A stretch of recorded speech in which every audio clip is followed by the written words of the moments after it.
Hello. Welcome to this new episode of MMC Sheds Light on Optical Fiber. Today, we will focus on the various structures of optical fibers and cables.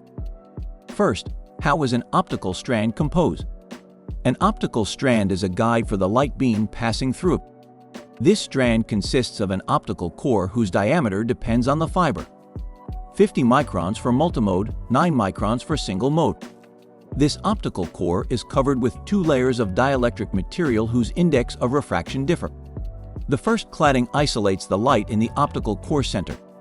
Now our optical strand can be covered with one or more additional coatings, ensuring mechanical protection. No matter the type of fiber, multimode or single mode, unlike in the previous videos, two types of optical fiber structures exist: loose tube or tight buffered. A tight buffered optical strand has a 125 micron optical cladding covering the optical core, and then a first protective layer called primary cladding at 250 microns. Tight buffered strands are covered by an outer cladding with a 900 micron diameter. This outer cladding is mechanically reinforced to sustain external hazards. In a tight buffered cable, the strands are held in the center by stuffing fibers. As shown in the previous video, there are two types of connection for optical connectors: direct connection by gluing and fusion connection using pigtails. Tight buffered fibers will accept both types of connection. What are the pros and cons of tight buffered fibers?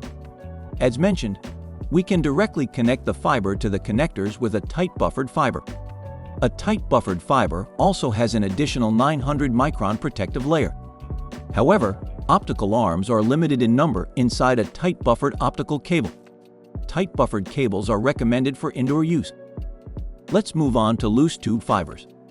As with a tight buffered fiber, a loose tube optical strand has an optical core, a 125 micron optical cladding, and a 250 micron primary cladding.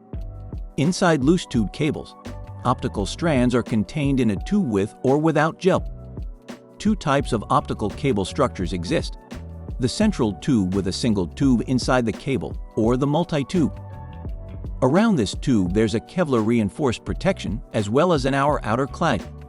Multitube optical cables are composed of several tubes which multiply the amount of optical strands inside the optical cable.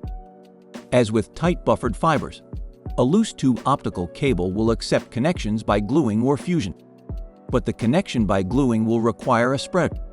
Indeed, the spreader serves as protection for the optical brands. Each brand will receive an additional cladding. What are the pros and cons of loose tube structures? As shown, a loose tube cable has a much greater fiber capacity, but the connection by gluing requires a spreader. Loose tube cables can be used both indoors and outdoors. Both tight buffered and loose tube cables can be coated with various reinforcements, ensuring different levels of protection. That's it for this 5th video. Don't miss our 6th video on MMC Sheds Light on Optical Fiber about MTP-MPO connectors. Thank you and see you soon.